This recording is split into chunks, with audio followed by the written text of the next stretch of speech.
I've lived in slums in Mumbai, and I've seen the best and the worst of all of that. What is the dress code at Google? And he said, as long as you're wearing clothes, it doesn't matter. They were like, here's 50 million and you are responsible for running advertising across Europe, Middle East and Africa. So what I expected is like, oh my God, this is it. That's my end of my career at Google. It's gonna get fired or something like that. But instead, what happened was very surprising to me at the time. Welcome to Kasa Connect. Together we're exploring the journeys of entrepreneurs, creatives and changemakers shaping the future. From growing up in the slums of Mumbai to head of digital marketing at Google, leading million-dollar campaigns, Danish shares his journey and his insight into AI tools you have to be using for your company. Thank you, Danish, for coming on Kasa Connect. I'm so excited to have you on this podcast. Thank you. You have been with Google for 10 years and on a very exciting journey. So I want to start with that. You know, when did you join Google? What was your role and what have you learned from that experience? Yeah, absolutely. Yeah. So I joined Google August of 2014. And this was actually trying 2 times before joining Google. So it was my, I guess, 3rd time lucky. Okay. And it's a very unusual company in a good way. One of the biggest things or the moments that I realized I was working for a very different company is when I actually went to California for the first time at the Google headquarters, which was about, I think, October 2014. And I was sitting in an amphitheater with hundreds of other Googlers, as they call it. And every week, the founders would basically get on stage and would give the entire company globally an update about what is happening in the business, finance, legal, different departments, product, etc. And I was eagerly waiting to see the founders of Google, which I had been hearing about, like Larry and Sergey, the founders of Google, for a long time because I had been in the industry for some time. And then, behold, they came up on stage, and it was Sergey wearing flip-flops, shorts, and t-shirt, and I was like, "This is crazy! This is like the founder of Google, one of the most influential people of ever, in a way, right?" And he's dressed so casually, like he's on a holiday, right? And I think that's when I realized this is a very different company. And it was actually kind of really summarized by Eric Schmidt, who was I think one of the first CEOs of Google. Somebody asked him during a press conference, what is the dress code at Google? And he said, as long as you're wearing clothes, it doesn't matter, right? So that kind of defined my trajectory and everything I learned there, the way I thought about working with people. And Google is known for hiring the best of the best, right? This is not my blowing my own trumpet, but it does, hire people from top universities globally and so on, right? And so you're around all these smarts, basically. Yeah. And I felt quite out of place, if I'm honest. And one of the first things that I sort of realized that this is my opportunity to learn. And suddenly, when I joined Google, they were like, here's 50 million and you are responsible for running advertising across Europe, Middle East and Africa. You were digital marketing. Digital marketing, yes, yeah.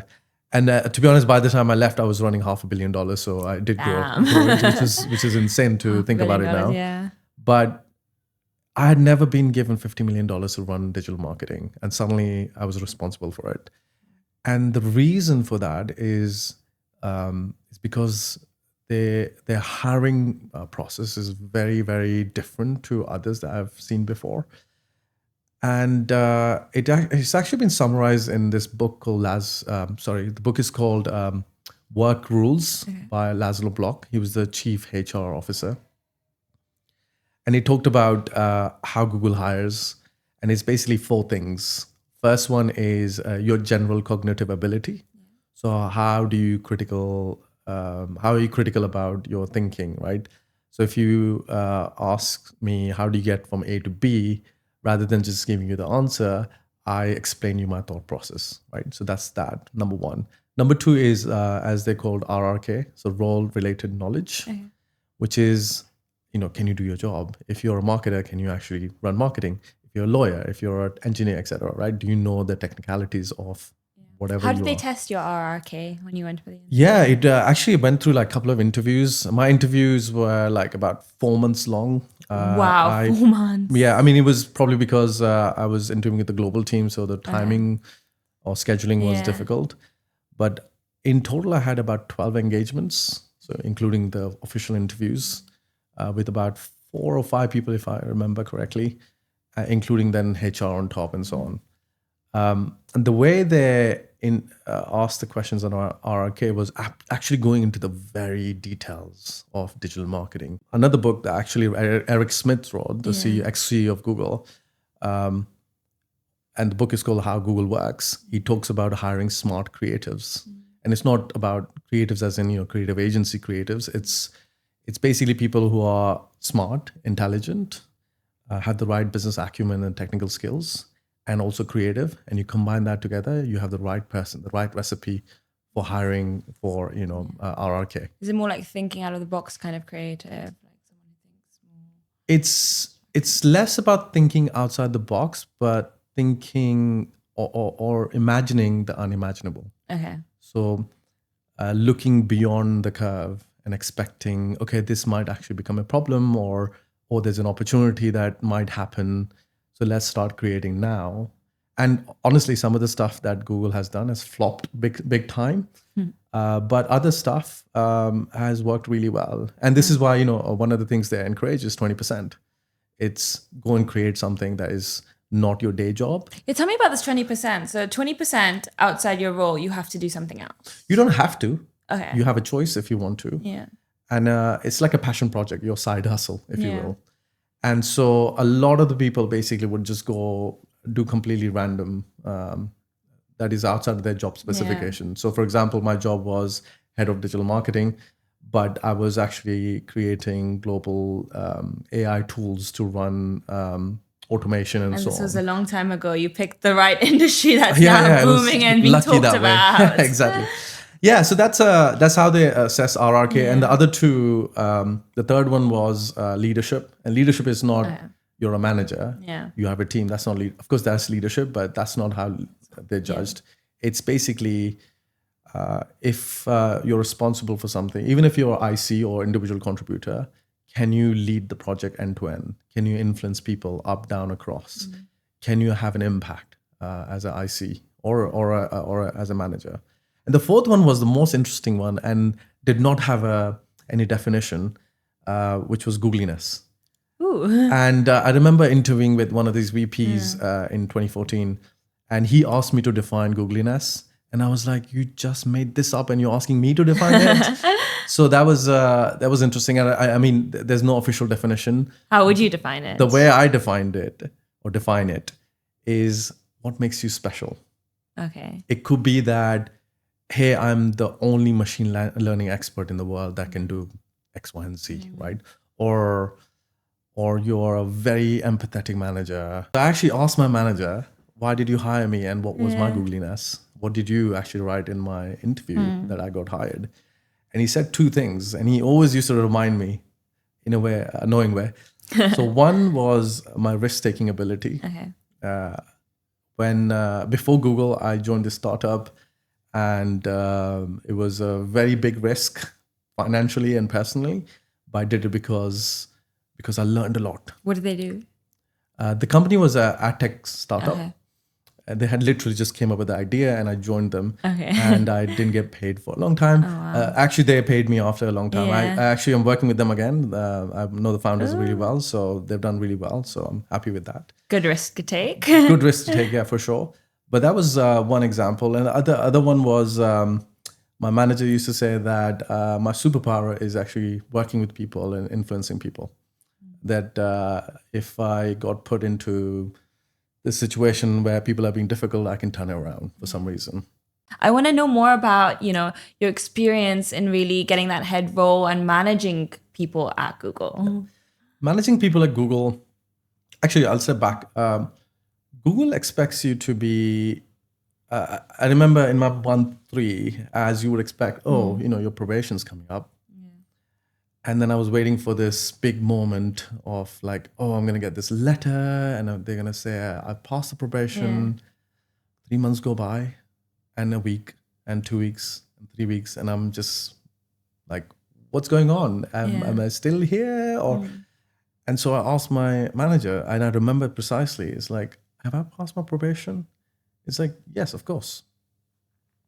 Like, no one said anything. We've hired you for a reason, Yeah. not because you won't pass the probation. We knew that you were going to pass the probation. That's why we hired you. And if there was an issue with it, we would have flagged it months ago and not at the probation. So you don't get, there's not a celebration or anything. It's just, just get on with it, basically. So that's the expectation, that it starts from the day you start engaging in the interview and not at the probation, right? You're expected to be very, how do you say it, conscious about what is happening around you, mindful about the impact that you would create, and make sure that, you know, everything that you do has ladders up to some company impact, to the bottom line, right?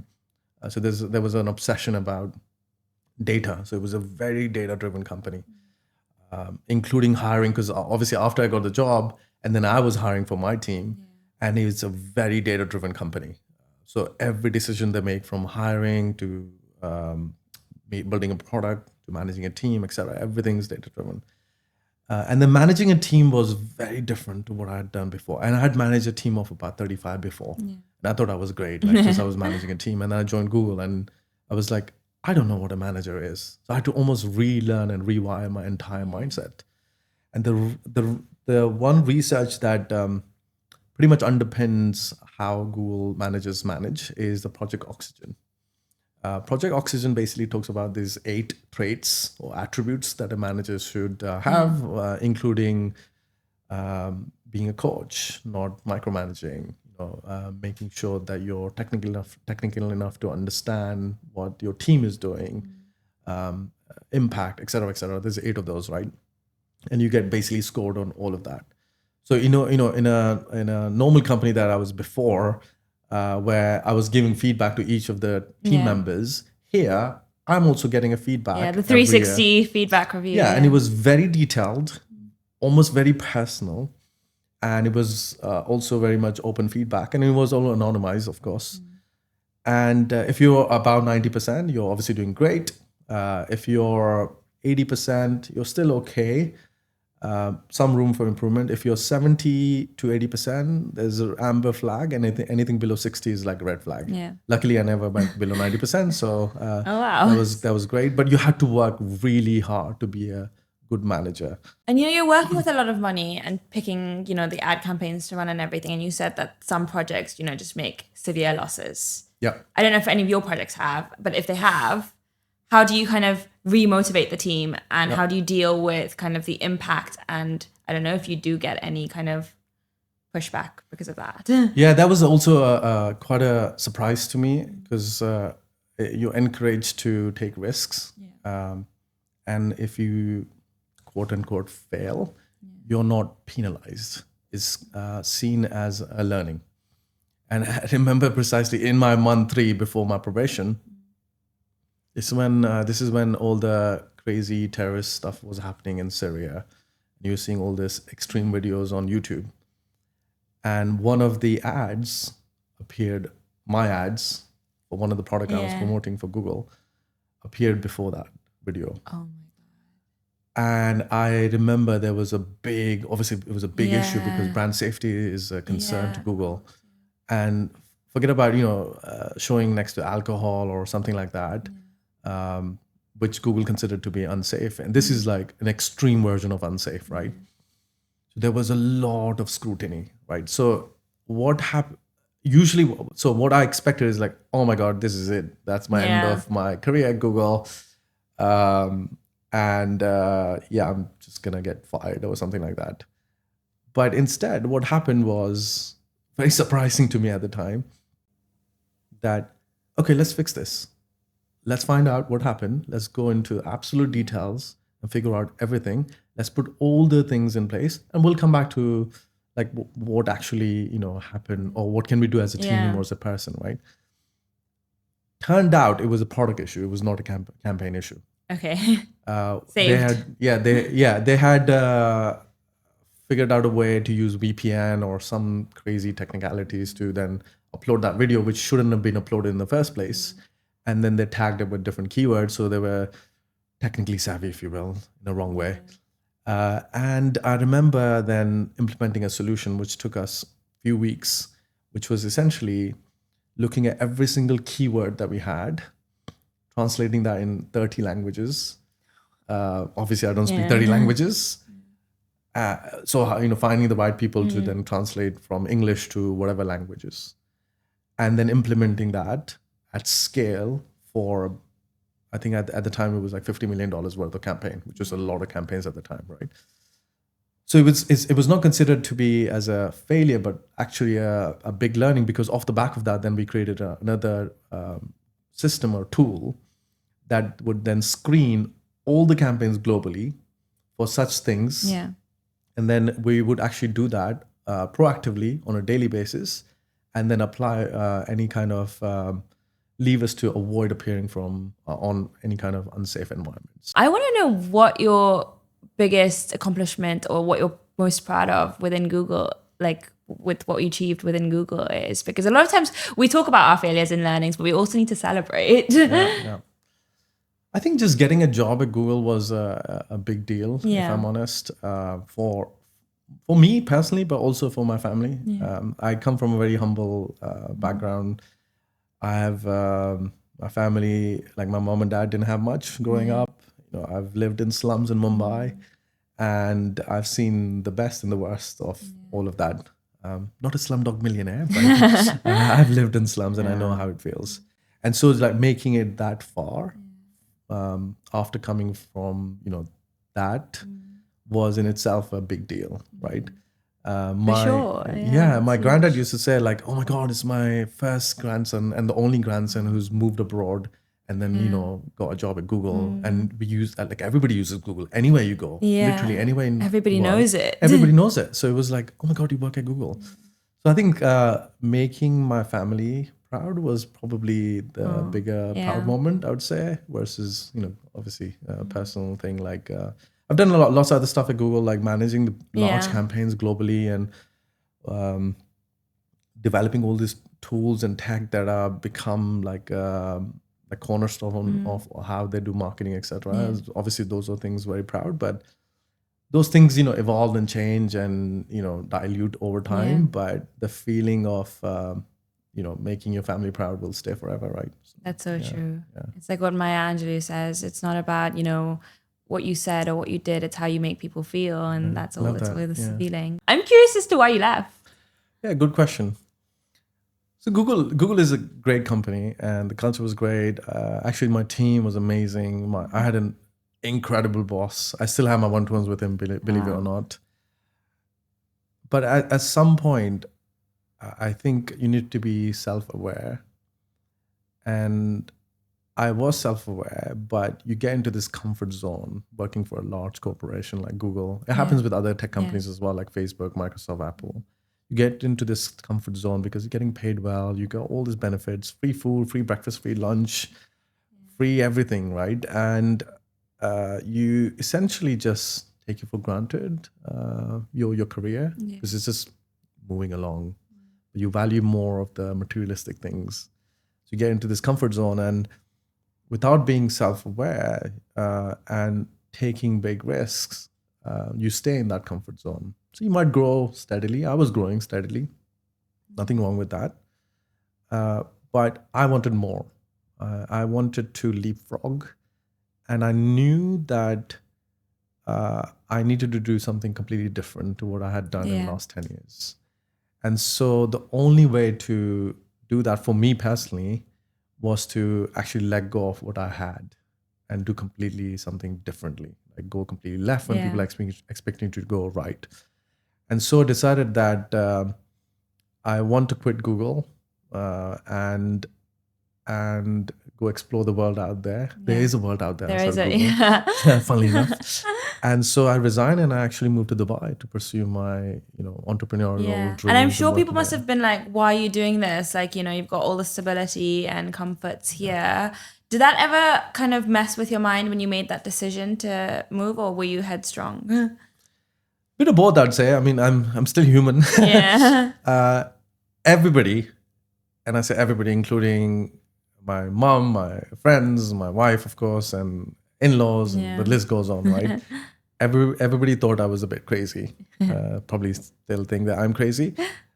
But when you have a vision, right, and if you don't pursue, I didn't want to sort of get to like 50, 60 and say, oh, I had this opportunity to do this and I didn't do it. I don't want regrets. And so the only way to find out whether this is going to work or not is to actually do it. Right? That's so true. So I've done it. Yeah. It's been a year since I've left, year and a bit. I've left Google, and I've learned so much more as well. And you moved straight to Dubai, and you had nothing lined up when you got to Dubai. Yeah. So I want to know, when you got to Dubai, what did you do? What are you doing now? How did you get there? It goes back to my Googliness, right? Like the risk-taking abilities. I often tell people, don't do what I do, but learn from, everyone around you. I just had this confidence that I had been to Dubai many, many times before that. And in fact, 6 months before I moved, I actually went there, met a lot of people in the industry. That gave me the confidence that there's a headroom here, there's an opportunity here. And if I came here with the skills I've learned from Google and before that as well, that I could get something out. I can deliver value here and the city will pay me back. And thank God it has.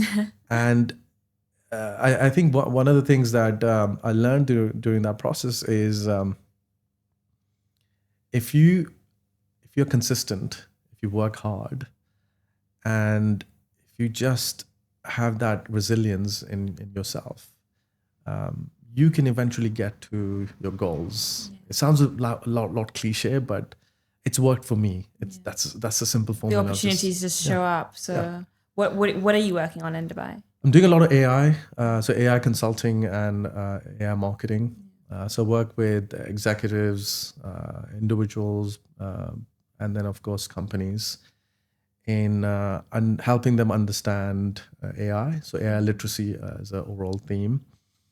I'm also increasingly starting to work with students or kids in making sure that they are learning about AI. I have a very strong perspective on education and how it's been delivered. So I feel like AI should be a subject, if not actually every subject that we teach has some level of AI in it. I'm quite passionate about that. So I'm trying to solve for that too. So AI is the... So when you got to Dubai, did you know that, okay, I'm going to network with people in the AI industry. I know that this is the industry I'm going into, and you kind of focused on that. So I had been, funny you say that, because the concept of AI and machine learning has been around for decades. I mean, you were working on it in Google for your 20% ages ago. Exactly. What has changed is in the last 3 years, because of OpenAI and ChatGPT, it's become more commoditized. It's become the computational power is much more cheaper compared to what it was before. So that it's become a commodity. So everybody's using it now, right? It wasn't sort of like top of mind, I would say, but as I researched more about the opportunity and also, tried to sort of marry my skills with the opportunity, it was sort of an obvious place for me to basically double down on. So I know people are afraid of their jobs being lost because of AI, but a lot of other people are saying that it's the humans that don't know how to use AI whose jobs are going to be lost. But if you learn to use it, then you're probably going to be safe. Yeah, I used to give a lot of talks at Google and even now, and I used to tell people, because there's a fear, right? AI is going to take jobs. It's not, AI is not taking the jobs. It's people who are using the AI that will take the jobs. Hence the AI literacy, right? And I think this is where I want people to be very mindful of how they learn and the fact they should learn in the first place. People tend to talk about negatives a lot. And there are, of course, going to be job losses, but you were saying like I'm creating a mobile app, right? Yeah. I'm not technical. I don't have any software engineering degree or anything like that, but I'm using my imagination, and AI is doing the technical research. Yeah, no one can replace your imagination at the end of the day, right? Yeah. And I think this goes back to your point about Elon Musk and all that point about critical thinking is AI is like a intern that you would hire. If you hire an intern and if you tell them to make a coffee, we're in a coffee shop, right? They will not know. Like, but I've not had training. Like, what do you? They might do a very horrible job, right? But if you say, do you know what? I'm going to sit down with you. I'm going to brief you how to do it. I'm going to show you how to do it. And here's all the context, et cetera, et cetera, et cetera. They will make a really good cup of coffee to begin with. And then, of course, it's not just the first time, the second time, the practice, and so on and so forth, right? And I think this is where I want people to think that it's pretty much rubbish in, rubbish out. So you still need to do critical thinking. In fact, a lot more than you would before.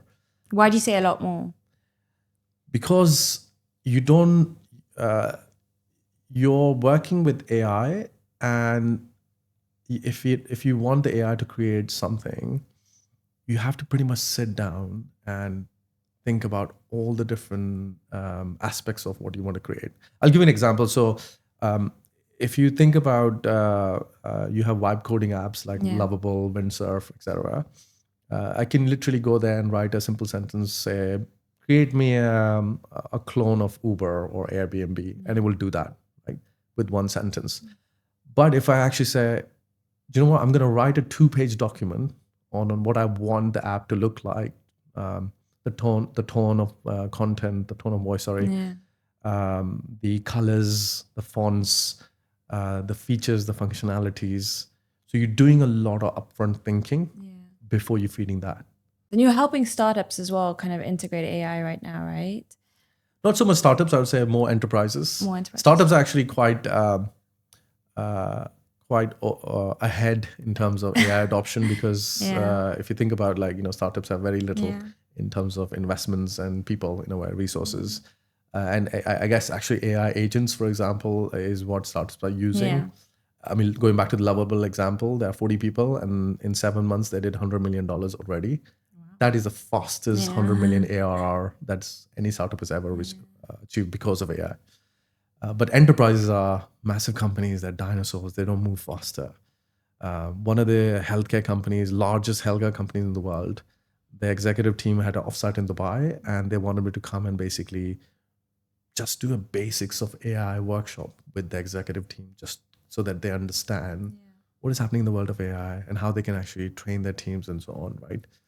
So that is, I think, where I'm focusing a lot more on enterprises. I was going to ask you for an example of, an AI that you've taken to an enterprise and how kind of that's helped them. I tend to sort of say that there's no one size fits all solution. Every company, every individual should have their own personal AI stack. So I use a bunch of tools. For example, I don't remember the last time I've used presentations like Microsoft Word presentations or even Google Slides. I use AI like 100% of the time. What tool do you recommend for that? Because I'm trying to find something to help me with presentations. I personally use Gamma.app. Gamma.app. Which I find it incredible. I will check that one out. There's others as well. There's Beautiful.ai, there's Pitch.com, and so on and so forth. But for me, Gamma.app works. There's obviously Perplexity. Right? I use that a lot. Of course, I use ChatGPT. And then I use some of the visual tools like, Google VR, Midjourney, and so on. But my work is X. So then I've said, okay, for doing my work, I need these tools. For your work, it might be completely different tools, right? So you need to figure out like what tools work for you. What's your personal AI stack? Essentially, you're like hiring employees, but they are AI. Do you think that people will have better work-life balance, more time to kind of enjoy the world, enjoy family time, enjoy kind of holidays because, AI is supporting and helping free up time? Or do you think people will still have that kind of hustle culture within them? And even if they're doing like a lot of freelance work and projects, they'll fill up their time with work. Yeah. People can still have that, if I'm honest. AI is just another thing that will happen in their life. So actually one of the things that chief business officer at Google answered the same question, like work-life balance. Somebody asked him a question like, what's your work-life balance? And he's like, work is not different to my life. Work is part of my life. So I just need to create a balance. And the balance could be very different from Monday to Friday, or from week 1 to week 5, or month 1 to another month, or even years, right? It's how you basically process is what you need to work on. If you have a week that is absolutely stressful, that doesn't mean that every week, 52 weeks of the year will be stressful. It might be if it's one of those years. But then if you just create certain levers in your daily routine that help you balance that stress, that's what you need to focus on versus separate your work from your life, because they're part of each other. I completely agree with that. I definitely don't believe in the whole kind of work-life balance thing. One thing that I've also realized since, I've resigned from the corporate life is I'm working for myself in a way. So somebody asked me, when is your next holiday? And I was like, I don't think that way anymore, because I don't have to get a sign off on a holiday. I don't have to plan in advance. Very advanced. So, but also, I'm working probably 3 times more and probably getting paid a lot more or less than I was at Google. But overall, I'm happy. So it's like, just because I haven't had the holiday time off doesn't mean that I'm unhappy. No, I'm actually more happy, which is a weird thing to think about, right? It's just, how do you create balances in your life? I think when I left the corporate world, I was similar, and I think I was happier because of that level of freedom. I would take that level of freedom over anything else. Yeah. I mean, don't get me wrong, it's not for everybody. Yeah. But if you take calculated risks and almost reverse engineer your whatever goals you want to achieve in either corporate life or running your own business, either route is totally fine. You need to be happy inside. What's unique to this podcast is that we're filming in a cafe. So what's your go-to coffee break drink? Coffee break. So I actually gave up coffee 6 years ago, but I've restarted recently. I've had my 5th decaf cappuccino yesterday. Nice. So my go-to drink is decaf cappuccino. Nice. That's the only coffee I drink.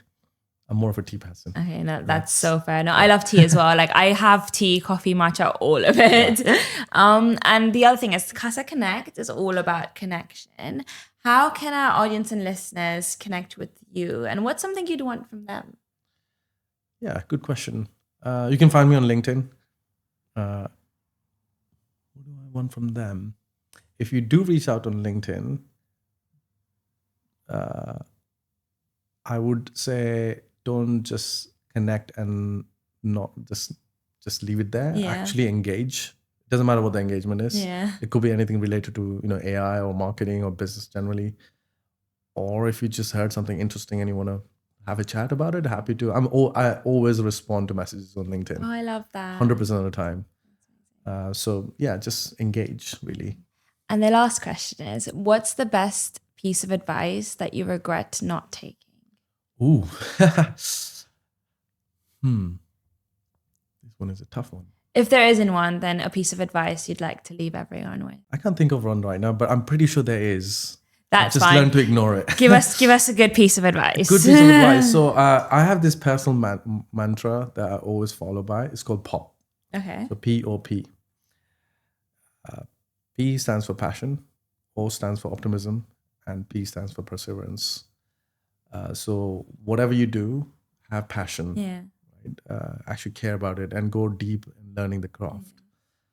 And be optimistic that whatever you're doing, whatever you're passionate about, just see it through. So, and then of course, perseverance, you have to see it through and work hard, right? And it's a circle.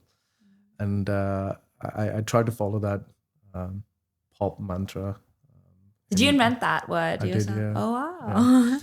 Yeah, so I try to have pop in everything I do, even if it's cleaning the toilet. That sounded really cool. I like to have pop in everything I do. No, that's amazing. Thank I work you in marketing, so I come up with jargon, so there you go. Oh, that's a good one. Well, thank you so much. And it was lovely to speak to you.